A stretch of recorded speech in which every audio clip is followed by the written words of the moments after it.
Alright, well here we are. We're going to set up the Anycubic Kobra Max. We're actually going to use the instruction manual because this is my first time setting up one. So we want to make sure we get it right. As you see here, everything's already all laid out. And we're going through the basics. It's telling you, do this.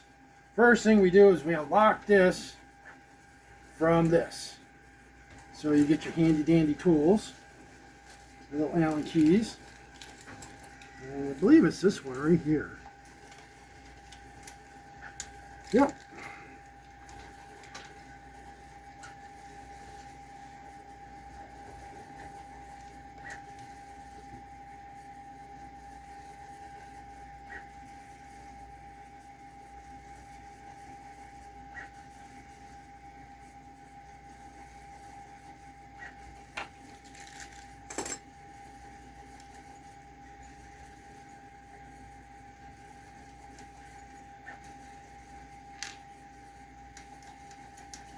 Always save the screws because you never know, you may need them later.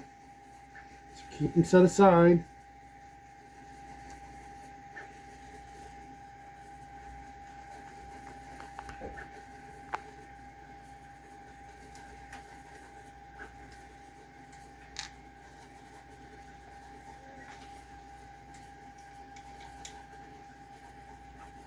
There's 4 screws on each side.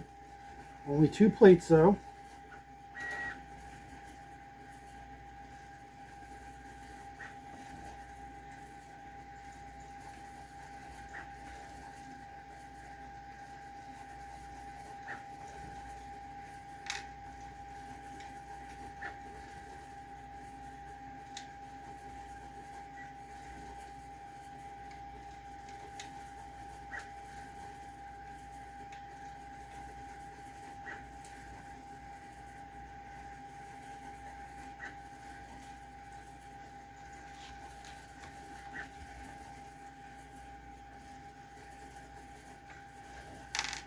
There's the first plate off.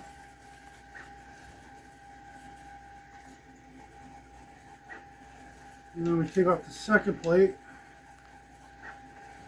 Watch out when you start taking off this one.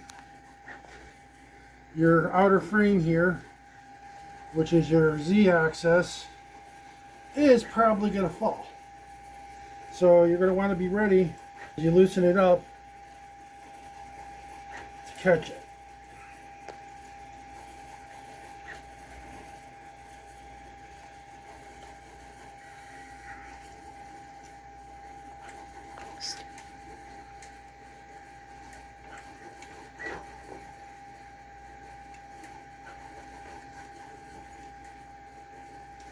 Oh no, this one's still held up by the frame. That's nice.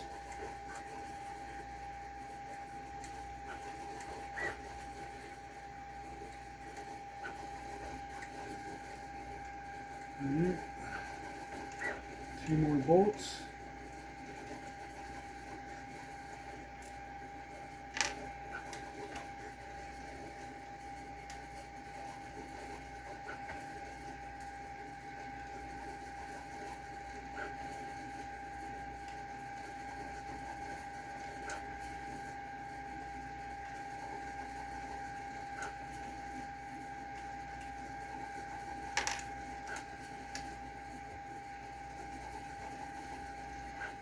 Oh no, there it goes.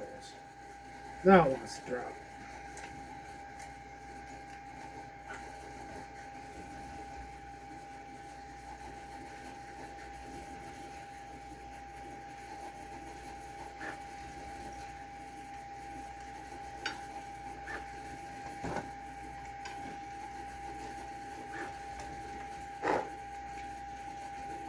Okay.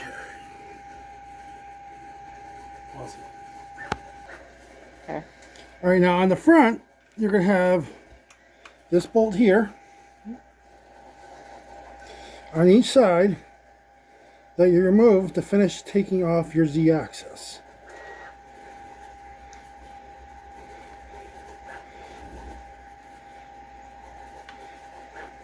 And once again, you want to set these aside because more than likely you're going to need them once again during the final assembly.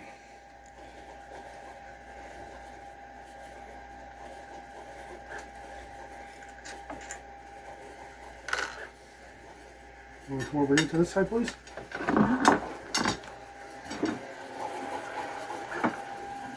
And as you see, the other one's right here.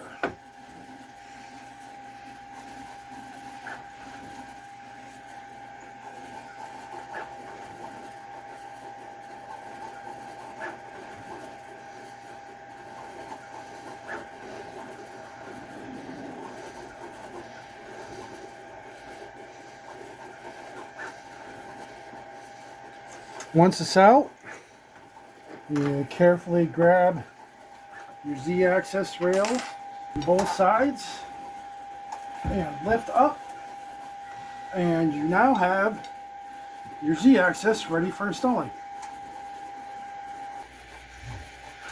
This area here, this hole, and this hole are on each side, and this is where your Z-axis rail connects to the frame. Now I'll get it up there for you, and I'll show you how to install the bolts. First, you move your bed forwards.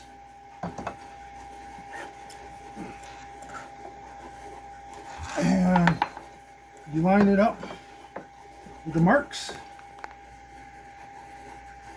And those original bolts, those long ones you took out, they go in here. The only thing you gotta do is rock it around a little bit until you find the hole. And as soon as I find the hole, we'll come back. So as you can see, we found the holes. And the short screws here go back here. Those long screws you originally took out from back up in the front, that was in this spot, go in here. So let's get this other one in.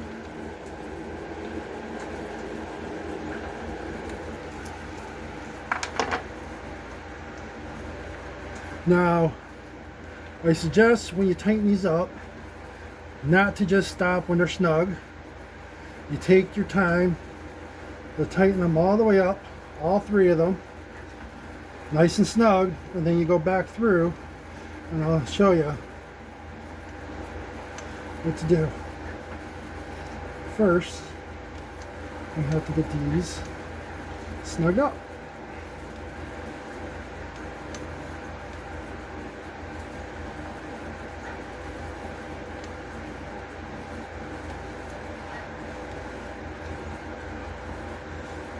Also, part of when you snug it up, since there's 3 bolts there, don't do this one here, do over here so you don't warp your frame.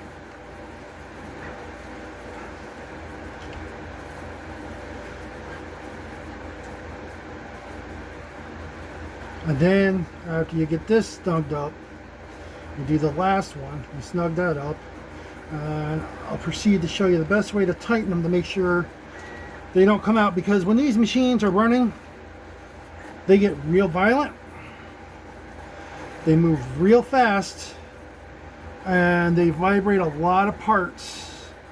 The K2 Maxes have a big problem with bearings going bad because of that, which I'm noticing there's no bearings on any of the axes this time around. It's just one continuous belt loop drive moving the bed, and there's no bearings on the y-axis. Okay, this one's just almost there. Okay, there. Alright, there. Snug all the way. So make sure it's tight as all as you can. Take your wrench, turn it this way, and just give it one good snug pull up or down, depending on which side you're working on, and that'll ensure that it is torqued enough that it won't come out. You can pause. Okay, I forgot to mention down here on both sides you have your Z extruder cables. Plug them in once you got both sides attached. Once you get this all screwed in, plug that one in. When you get the other side all screwed in, plug it in. It's out of the way, so you don't gotta worry about forgetting about it, because they tell you to do it later on. You're better off doing it now while you can. We'll be installing the supports. We have a right support, we have a left support. I don't know why it really matters. They're both exactly the same. Doesn't matter which one goes where, but we'll follow the little letters just to make it look right. You start off with the shorter screw up here,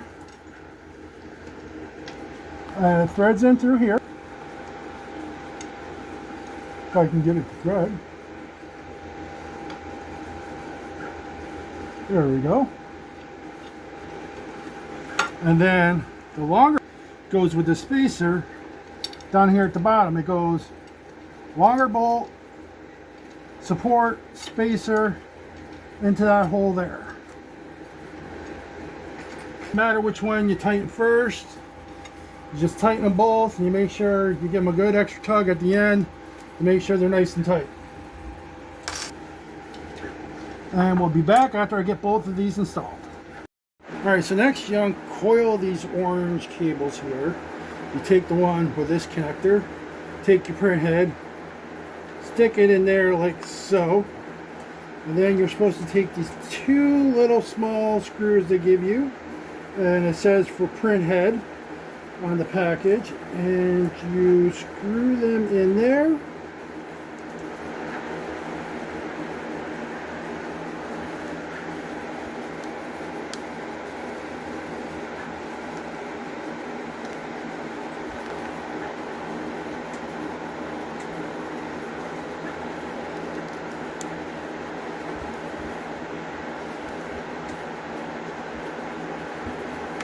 You can pause it.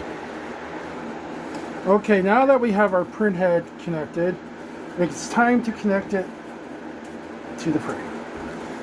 You will be putting your screws through this hole and this hole, and they are also provided in the print head bag. There's 4 of them. I don't know why they give you 4. Maybe 2 are extra in case they fall out, because I've had them vibrate out on me out of heads on my K2. So let's get this in.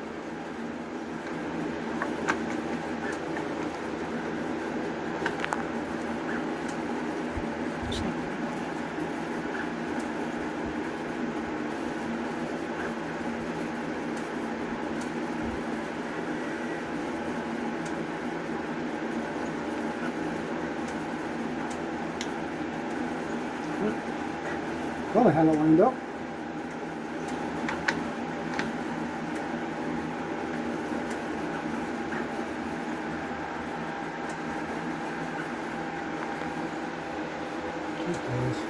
Okay, so next we install the screen that goes here. As you see, it's there.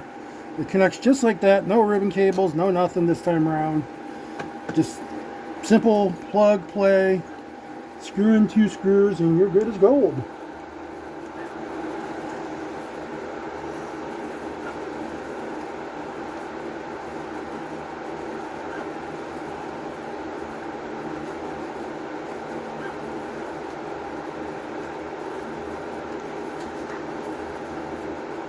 You can stop. Alright, now you remember this other connector is going to connect right here. And it's done. Final step of setup before plugging it in and doing calibrations and stuff, which will be a completely another video. But you take your tube connector here, goes there, and the other end connects right. Oh, hold on a second. This snaps in there. There we go. And I would suggest, like I do with my K2 Max, get a rubber band. Big one. Big old rubber band. String it from up here around your cable to hold it. Keeps it from getting bound up, caught up. Otherwise, If you want, you can install the filament holder over here. Right here, so you gotta take out these. I'm not using it because we're gonna be using the Ace. So we'll be showing you how to hook that up next as well. But first we'll be coming to calibration and just getting the machine basically running.